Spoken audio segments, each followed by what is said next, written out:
દક્ષિણ ગુજરાતની શુગર ફેક્ટરીઓ ખેડૂતો માટે આશીર્વાદરૂપ છે, પરંતુ કામરેજની શુગર કંપની શેરડીનો ભાવ તેમજ કાપણીને લઈને વારંવાર વિવાદમાં આવતી હોય છે।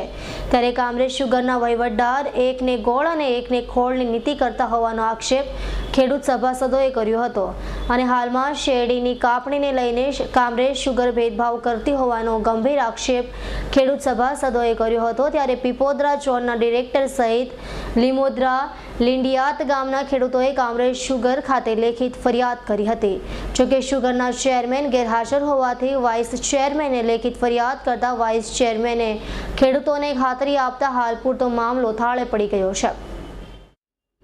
દક્ષિણ ગુજરાતની સુગર મિલો એટલે ખેડૂત સભાસદોની મિલો।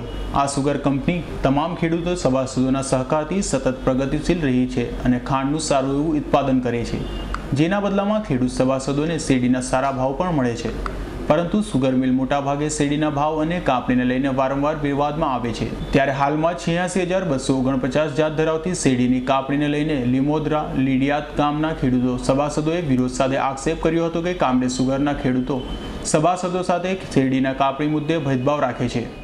અમને સુગર ફેક્ટરી માટે જે રોપાણ કાર્ડ મળે છે એમાં સ્પષ્ટ ઉલ્લેખ છે કે 86,249 જાત 21 નવેમ્બર પછી જ માન્ય છે, છતાં પણ જે તે સભાસદોએ રોપી છે એને 21 નવેમ્બર પછી જ પાણી બંધ કાઢીને એને તે પ્રમાણે નિયમ પ્રમાણે એની કાપણી થવી જોઈએ એ માટે અમે રજૂઆત કરી છે। હવે બોર્ડમાં એ લોકો નિર્ણય લેવાનું અમે દબાણપૂર્વક જ કીધું છે કે એ 21 નવેમ્બર પછી જ કપાવવી જોઈએ, કારણ કે એની રિકવરી પણ આવતી નથી ને એ લોકો રોપાણ કાર્ડ જે સુગર ફેક્ટરી અમને આપ્યા છે એમાં સ્પષ્ટ લખ્યું છે, એટલે આ જે તે ખેડૂતે જે વાવેતર કર્યું છે ખોટી રીતે જ કર્યું છે। અચ્છા, એ જે કાપણી છે એ જે સમય મર્યાદા પહેલાં કપાઈ છે? હા, એ સમય મર્યાદા પહેલાં જ કપાય છે, કારણ કે આ જાત 86,249 માન્ય જ નથી। શું નુકસાન ખેડૂતોને એમાં?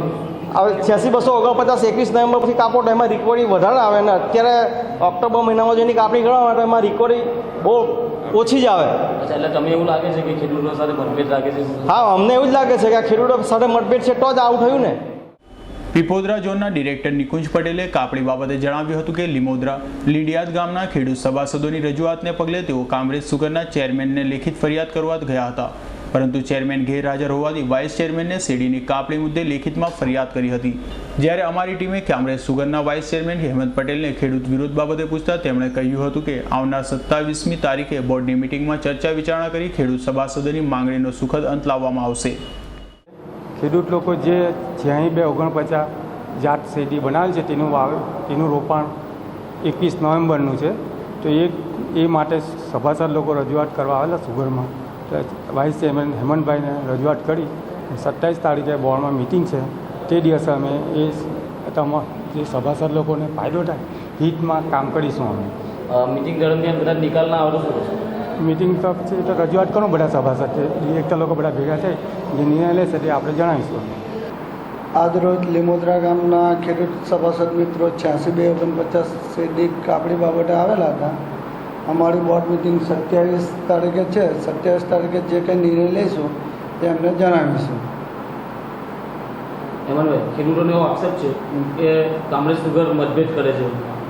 એવો કોઈ સવાલ જ નથી, અહીં કોઈને પણ મતભેદ ચાલતો નથી, એટલે એવો કોઈ આક્ષેપ ખોટા છે। અચ્છા, તો આ લોકોની જે આજે જે રજૂઆત છે જે કાપણી બાબતે તો તમે શું નિકાલ લાવશો?